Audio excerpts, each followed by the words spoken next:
Hi, everybody. This is the Patriot, the amazing, spectacular, terrific, the great one, the people's champion, your host, Hud, and welcome back to the Patriot Hut. Hopefully, you like this video and this live stream as we continue to talk about the John F. Kennedy assassination. Because in about 2 weeks, on March 9th of this year, all the information is going to come out. Hopefully, there'll be no more stonewalling. But as you know, a couple weeks ago, the FBI came out with a whole bunch of documents that they just all of a sudden found that they did not give to the Warren Commission back in 1964. And amazingly enough, they found it. But we're going to find out a lot of stuff, and a lot of stuff's going to get just confirmation of all the rumors over the last 60 years and put this thing finally to bed with this thing. And hopefully there's some sort of justice here. And that's part of it. And I think part of the problem is it's not so as bad as it is. As bad as it is that John Kennedy died, was murdered in a motorcade on the street. But it seems that the issue is more of the collateral damage after the fact. That so many U.S. citizens witnessed this thing, and some that were willing to come forward were killed. Now, I'll have a video from an unlikely source, a comedian, believe it or not, a comedian who passed away a few years back. Richard Belzer was probably the number one writers on the JFK assassination. Believe me, I couldn't believe when I saw this video. But he had done a book years ago called Hit List, discussing how so many people had died. At least he said 50 different people. He wrote a book back in 2013. He said at least 50 people were killed because of any information that they had on the assassination. And this included just regular people. This included reporters. One name that I heard was Dorothy Kilgallen. I've heard her name for a few years. And there is a movie coming out soon, Al Pacino movie with Brandon Fraser, and it's about her. She's killed, and a whole bunch of other people, including CIA agents, FBI agents, and a whole bunch of people that saw what really happened that day. And but we're going to go into the National Archive here, and I actually have what the Warren Commission discussed. Their whole all their findings that happened during the assassination. This is their findings. So there's a lot of manipulation here. Obviously on this channel, I covered what Gerald Ford had done. And as you know, Gerald Ford had manipulated evidence.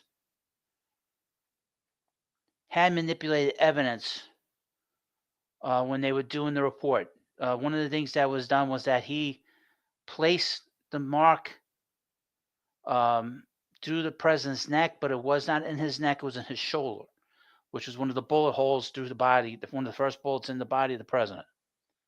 That was manipulated by Gerald Ford.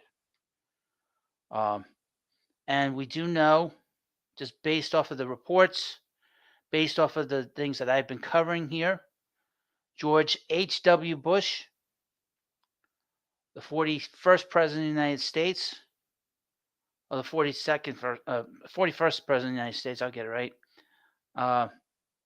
was in Dallas that day. He's also the mastermind behind the Bay of Pigs.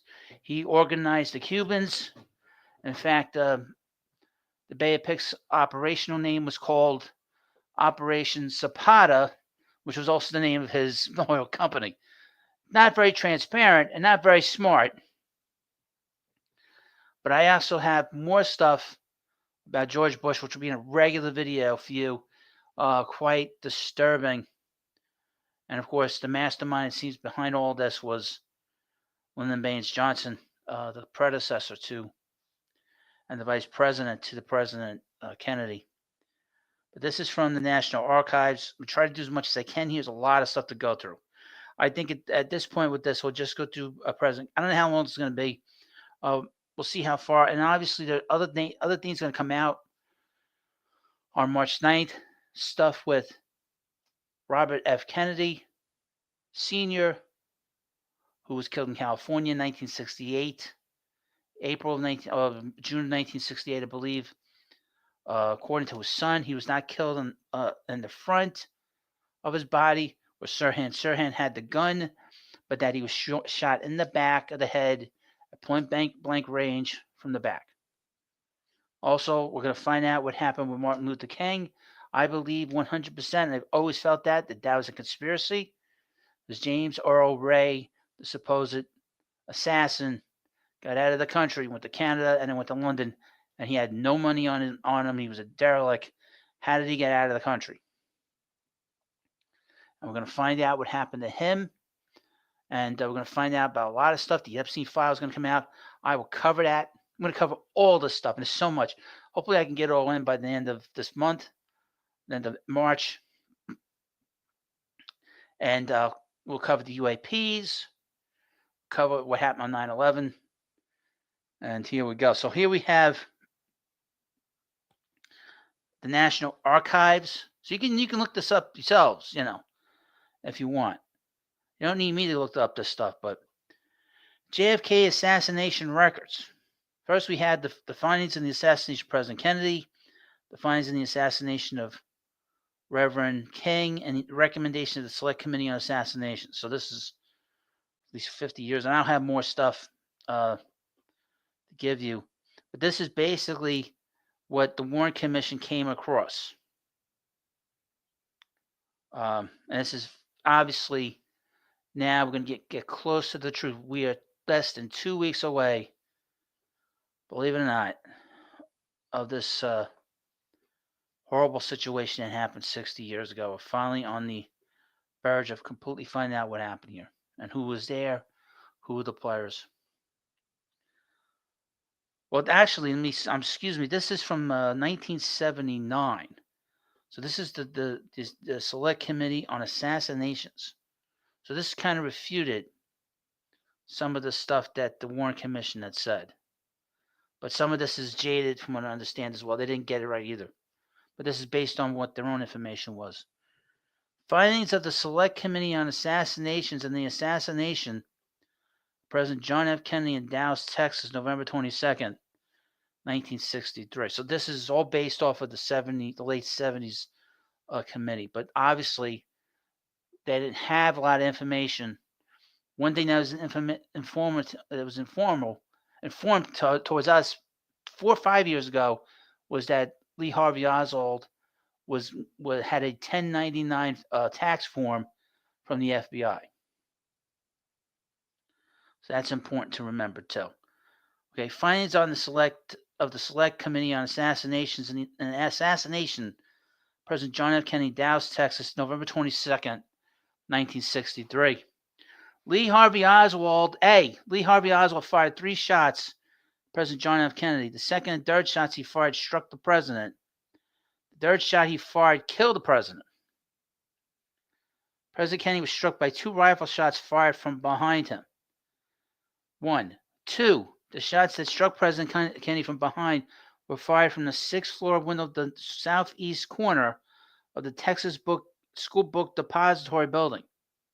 Now, I would mention, we've talked about on this channel that the man that owned that building was also the #1 contributor in Texas to Lyndon Baines Johnson. That is too coincidental. Number 3, Lee Harvey Oswald owned the rifle that was used to fire the shots from the 6th floor window of the southeast corner of the Texas School Book Depository building. That is in dispute because none of his prints were found on that gun, and none of his prints were found in the sniper's nest. A man named Malcolm Wallace, his prints were found in the sniper's nest and was identified by witnesses of holding a rifle from that window. That is a fact. And you're going to ask, well, who's Malcolm Wallace? Well, it's funny you should ask. He was someone that had known Lyndon Johnson. He was his personal hitman. He had killed a man in the 1940s who was a political opponent of Lyndon Johnson, and he killed him on orders by Lyndon Johnson. And they had a partial print of him in the sniper's nest, and of course, it led to Mac Wallace. Lee Harvey Oswald, shortly before the assassination, had access and was present on the 6th floor of the Texas School Book Depository building. The belief is that that's not true, that he was on the 2nd floor of the Texas School Book Depository because he had been seen by his boss and by several people. He was on the 1st and 2nd floor.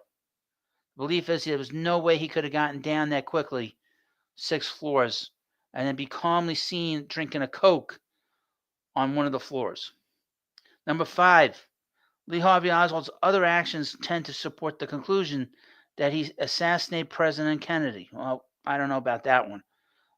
B, scientific acoustical evidence established a high probability that 2 gunmen fired at President John F. Kennedy. Other scientific evidence does not preclude the possibility of 2 gunmen firing at the president. Scientific evidence negates some speculative, specific conspiracy allegations. My belief is that there were 3 shooters that day, and there were at least 5 shots that day as well. There was a shooter in the building, a shooter on the famous and infamous grassy knoll, and a shooter underneath the bridge, because there was a bridge, it was an underpass bridge that was over the highway leading off of Dealey Plaza. The committee believes, on the basis of the evidence available to it, that President John F. Kennedy was probably assassinated as a result of a conspiracy. The committee is unable to identify the other gunmen or the extent of the conspiracy. 1, the committee believes, on the basis of the evidence available to it, that the Soviet government was not involved in the assassination of President Kennedy. The Soviet Union did its own investigation. They did their own This is what was learned 5 years ago with the files that President Trump had released. That 5 years ago, it was released that the Soviet Union did an investigation of their own, and they said to themselves that the most obvious suspect was Lyndon Johnson, was not them. Also, Mrs. Kennedy asked the French government to look into it, and they also came to the same conclusion, that it was Lyndon Johnson. Number 2, the committee believes, on the basis of the evidence available to it, that the Cuban government was not involved in the assassination of President Kennedy. The belief is that Fidel Castro was very upset that he had gotten killed, that he looked at him as a great chance for peace in the world. Number 3, the committee believes, on the basis of the evidence available to it, that anti-Castro Cuban groups, or as groups, were not involved in the assassination of President Kennedy, but that the available evidence does not preclude the possibility that individual members may have been involved. And that includes David Ferry, who was a former naval pilot, and a few others that were involved with the Bay of Pigs, that were part of this sort of group of individuals that was involved with with George Bush. Number 4, the committee believes, on the basis of the evidence available to it, that the National Syndicate of Organized Crime as a group was not involved in the assassination of President Kennedy, but that the available evidence does not preclude the possibility that individual members may have been involved. Now, the belief is that the Chicago mob also took part in this cabal.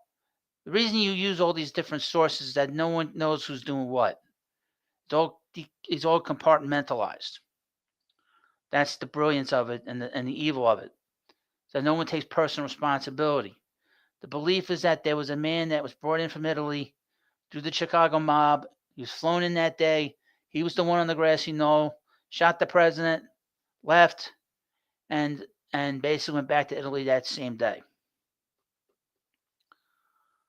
I do not have the name for him. The Secret Service, Federal Bureau of Investigation, and Central Intelligence Agency were not involved in the assassination of President Kennedy, but they don't mention here the Vice President. in this. Now, the Secret Service, the famous Zapruder film, was shows you that there was a stand down. I didn't realize this until just thought about it recently. That the stand down with Kennedy, you could see it on the film. It's very obvious that there was a stand down with the Secret Service. Because once it looked like the president was in distress, not one hit the Secret Service agent that is directly ordered to protect the president did not jump onto the car to protect him. No protection. However, the moment Mrs. Kennedy jumped to the back of the trunk to grab part of the president's brain, her Secret Service agent jumped into action. And there was only one other agent in the car he was driving, and the agent that covered and protected Mrs. Kennedy. So that tells you right then and there that there was a standout, because where's that other agent that's supposed to cover and protect the president himself? Nowhere to be found. The Federal Bureau of Investigation. Now, the FBI had on their payroll Lee Harvey Oswald. That is known now from the last 4 years that there was a 1099 tax form, which, by the way, for 60 years, Lee Harvey Oswald's tax returns were classified. Now, unless you're working for the government or have some kind of secret, it'll tell you who he's working for. So he's working for somebody. He was part of the B-52 bomber class. He knew about that. The belief is that he was the one that, a lot of people believe that he was the one that gave up the secrecy of that. I don't know if that's true. There is a real belief that, and I've heard this story, I don't think this is very true, that Oswald was a hero. That he was actually a hero. That he was the one that thwarted the attempt on the president's life in Chicago a few months earlier.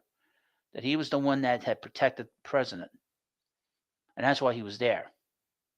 Supposedly, that he was a hero.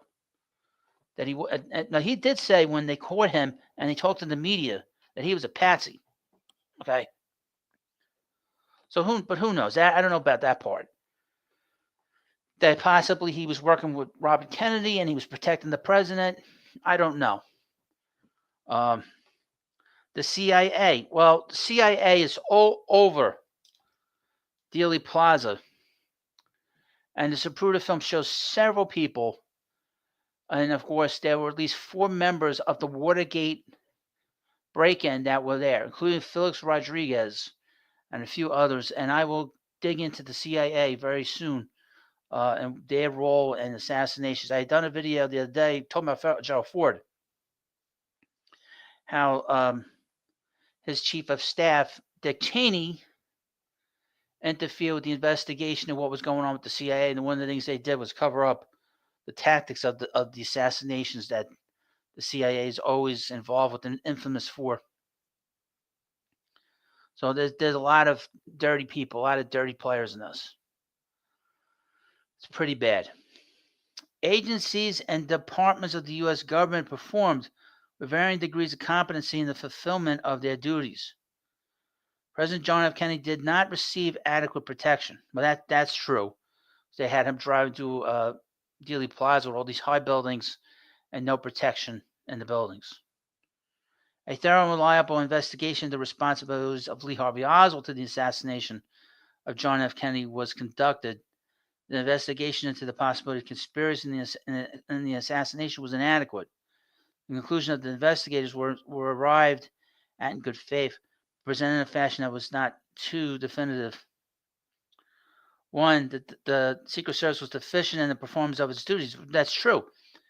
They didn't have the bubble on the car. The president didn't have protection.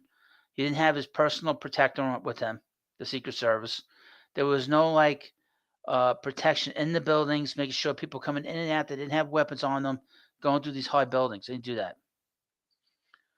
The Secret Service possessed information that was not properly analyzed, investigated, or used by the Secret Service in connection with the president's trip to Dallas. In addition, Secret Service agents in the motorcade were inadequately prepared to protect the president from the sniper. But the problem is that there was nobody protecting the president at all. Because, like I said, Mrs. Kennedy was protected, but the president was not. 3. The responsibility of the Secret Service to investigate the assassination was terminated when the FBI assumed primary investigative responsibility. E. The Department of Justice failed to exercise initiative in supervising and directing the investigation by the Federal Bureau of Investigations of the assassination. The Federal Bureau of Investigation performed with varying degrees of competency in the fulfillment of its duty. The FBI adequately investigated Lee Harvey Oswald prior to the assassination and properly evaluated the evidence it possessed to assess his potential to endanger the public's safety in a national emergency. B. The FBI conducted a thorough and professional investigation into the responsibilities of Lee Harvey Oswald for the assassination. C. The Federal Bureau of Investigations failed to investigate adequately of the possibility of a conspiracy to assassinate the president. D. The Federal Bureau of Investigation was deficient in its sharing of information with other agencies and departments. G. The Central Intelligence Agency was deficient in its collection and sharing of information both prior to and subsequent to the assassination. H. The Warren Commission performed with varying degrees of competency in the fulfillment of its duties. A. The Warren Commission conducted a thorough and professional investigation into the responsibility of Lee Harvey Oswald for the assassination. Now, I would mention, I talked about this also. Gerald Ford was an informant for the FBI during the commission, during the Warren Commission. In other words, he was going back to the FBI and basically telling J. Edgar Hoover that who was in doubt of the final result. They wanted the conclusion was that it was Oswald that had taken shot at the president, and they said that they did not want anyone doubting it. So whenever anyone had any doubt, Gerald Ford, apparently of his own accord, went out of his way to make sure, folks, that all the information that was getting out, that there was no doubt that it was Oswald who committed the murder of the president. So he was going back and telling and explaining to the FBI who was saying what behind the scenes. Disgusting. Horrible individual. Terrible. Yeah, where was I? It's a lot of stuff to go through. You know, when you start digging through this, it's like all these rabbit holes. It's unbelievable. The Warren Commission failed to investigate adequately the possibility of conspiracy to assassinate the president.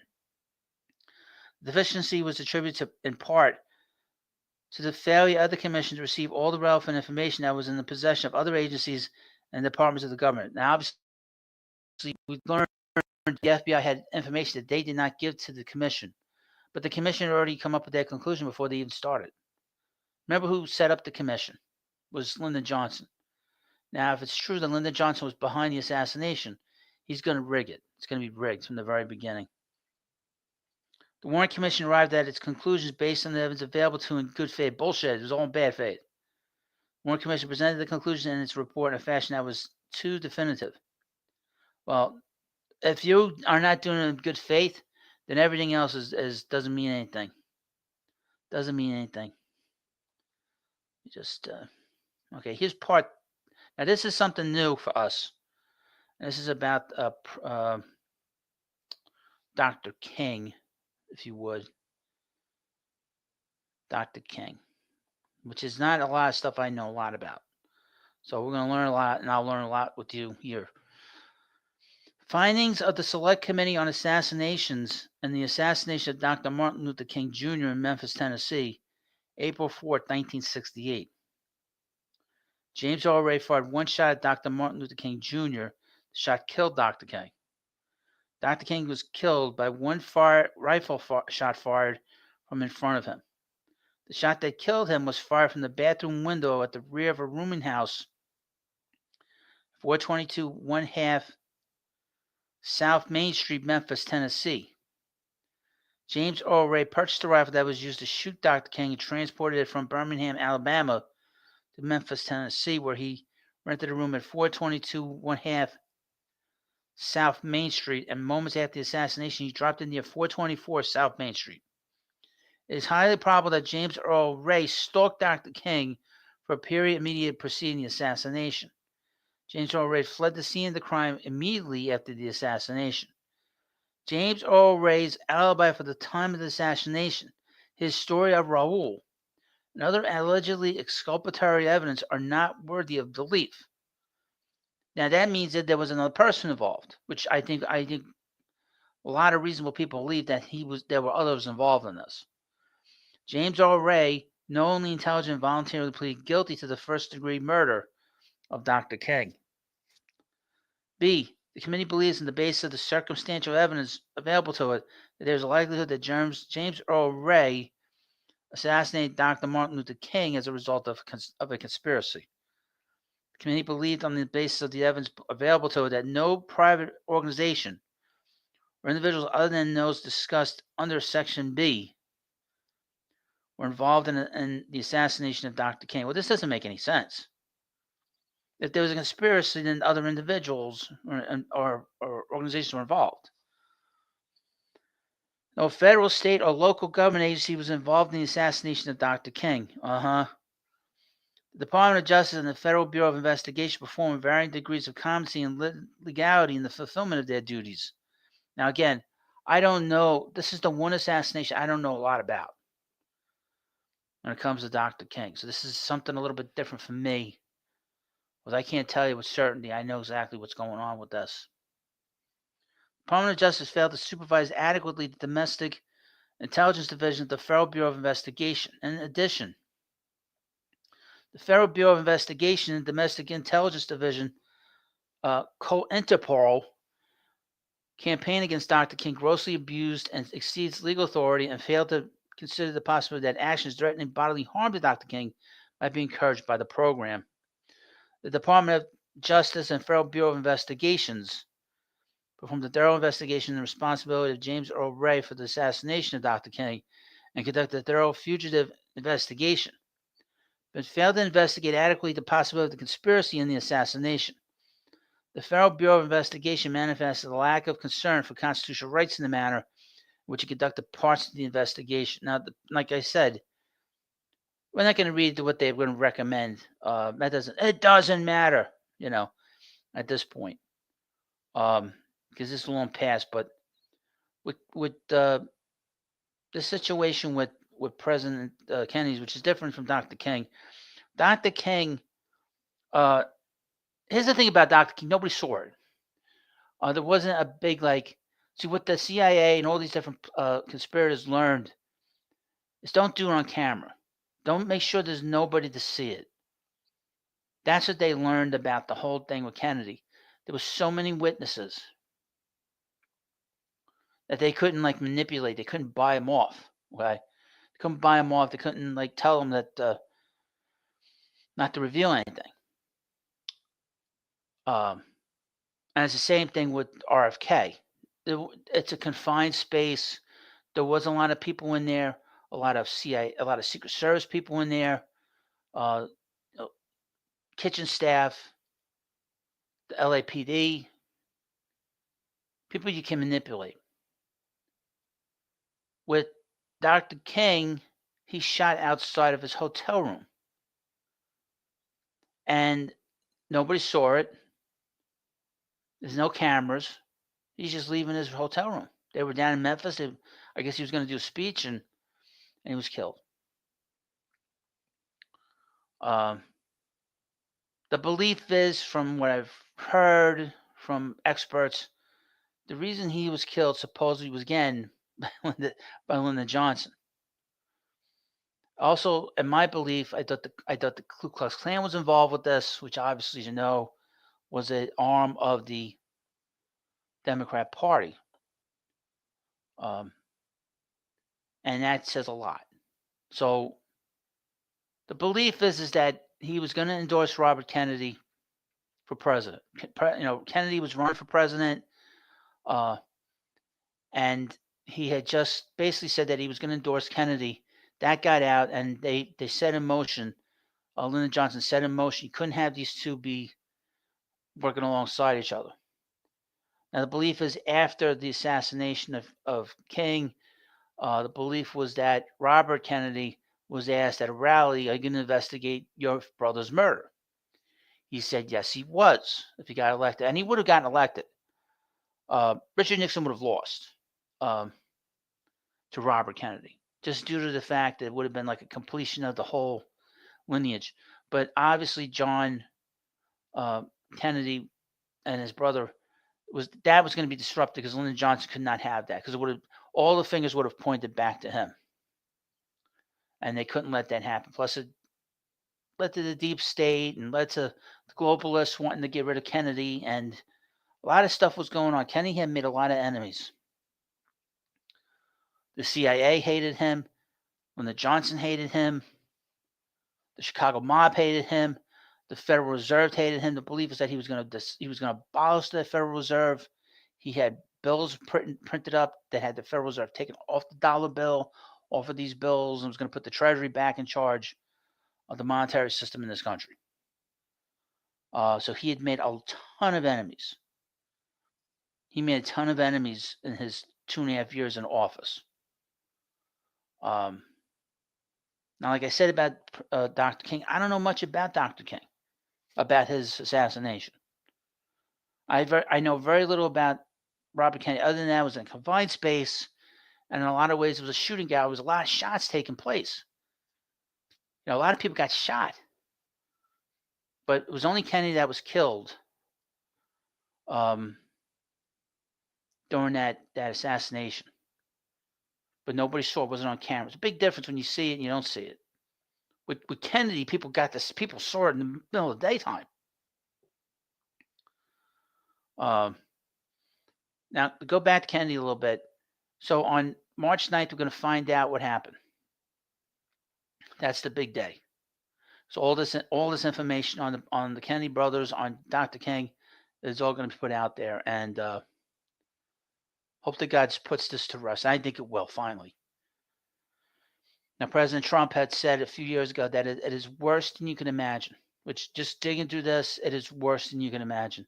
And they have been protecting the people, basically the people that are named on the building.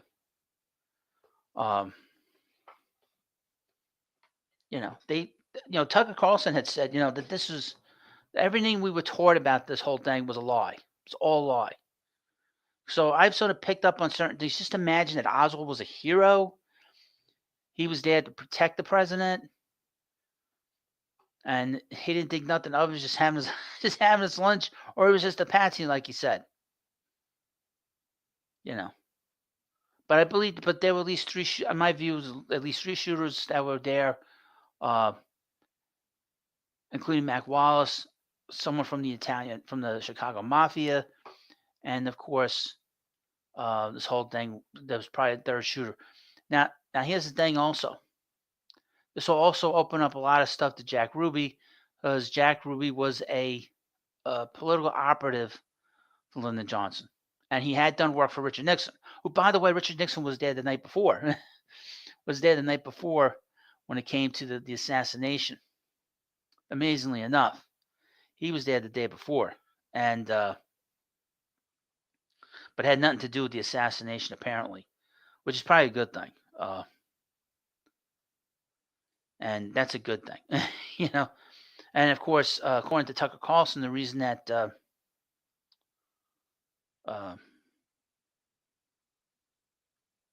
had happened was, well, anyway, I'm going down all these different rabbit holes. It's just everything, you learn about this stuff, you realize how bad it is and how worse it comes across. The idea that the Vice President of the United States has the President of the United States murdered because of several things. One, the FBI was investigating him and his corruption in Dallas and in Texas, because they were investigating his friends. One of them being a person that was called Billy Saul Estes. And there was a lot of stuff going on that had to be investigated. That was being investigated by the FBI, and RFK, and they were going to kick him off the ticket. And of course, all this stuff that was going on with the deep state and how he hated the CIA, how they lied to him about that. And of course, there was some extremely bitter men when it came to the Bay of Pigs. A lot of it goes back to the Bay of Pigs. So I'll have more stuff later. We'll cover more about what's going on with Epstein file. I'll have more stuff on that. I'm waiting. Hopefully, we'll have something this week on that. I did a short the other day. It did great. Got almost 6,000 views on it. I did a video last night, basically summing up what was said by Pam Bondi that she said on Friday. I'll have more stuff, like I said, coming up tonight. Hopefully, I'm going to record a video after this video on. What am I going to do it on? Let me see. It's some article about George Bush and his role in this George Bush, the senior, and his role. And it talks about Phyllis Rodriguez, who was a CIA agent. So it'll be a very short video. It won't be a long video. And how, and again, Richard Nixon, and he mentioned Richard Nixon here, and I have a tough time trying to open the link to that, but Richard Nixon did not have any connection to the conspiracy, but he was one of the people that was collateral damage in this too, because he was digging to find out what happened to Kennedy, and unfortunately, the deep state, they sicked their goons on him and lied about him. I was thinking about this. I thought about this. If that had happened during Trump's time, where he was digging into someone's assassination, he would not have resigned. He would not have taken the pardon, because he would have fought that to the end, and the deep state would have been beside themselves trying to prove him wrong. That's the one thing that Nixon did not. I was thinking about this yesterday. Nixon should not have taken that pardon. He said, look, he should have said to the people, it's like, look, I'm going to resign for the better of the country, but I did not do anything wrong. I do not accept a pardon. If you want to impeach me after I've left office, you do that, and I will defend myself in court. But I am not accepting that pardon. And he never should have accepted that pardon. That was the big mistake that Nixon had done. Wasn't that he resigned, but that he accepted that pardon from Ford. And he should have told Ford, I'm not accepting it. I did nothing wrong. If you want to convict me, pardon me, do it. I will fight it, and I will win. And Nixon was a pretty tough guy, but he shouldn't have rolled over for it. If you go in the National Archive, you can dig and you can find that he was innocent. What did they do? They broke in. And then it's like, well, the crime is knowing that he knew about it. But he didn't. And he should have said, look, I didn't do that. Now, I'll have more stuff on Nixon a little bit here and there when it comes to this whole situation. But there's more stuff to talk about. I'll have more live streams. Hopefully I can do a live stream later when it comes to this thing on Kennedy. And I'll have this video of Richard Belzer Richard Belzer, the comedian, of all things. Because I watched it, was fascinated by it. Because obviously he did his research and he came across people's names that I'd heard of over the years. So hope you like this video. And again, I'll have more stuff on this topic and on all these topics over the next couple of weeks. And the Congress is going to be doing all kinds of stuff on UAPs, on UFOs. That to me is very fascinating to me. A lot of stuff. I don't think we're going to get a lot of answers with that, with the UFOs and the UAPs and the submerged unidentified objects, because I think that is not alien in nature. The more I'm learning about it, the more it's scared the shit out of me that these might be spiritual beings that have been on the earth for all this time. And that scares me more than little green men. Little green men don't scare me. Those things scare the hell out of me. I had asked a friend of mine, Bubblyhead, what do you think? What would I tell you if there was no such thing as aliens, but there were spiritual creatures going around Did you like that? No, I wouldn't like that. No, I wouldn't like that either. By the way, but thank you for watching this live stream. We'll be back in a video. I'm going to record a video right after this, and talking about George Bush, that scumbag, dirtbag, George Bush and his fucking family, that low-life family of his. Some real bad people, the Bushes. But thanks for watching. Have a good day. I'll be back in a little bit. I'm going to record it and I'll post it right away. And it's a short video. And thank you for watching. Please subscribe to the Patriot Hut. And have a good day, and I'll see you later.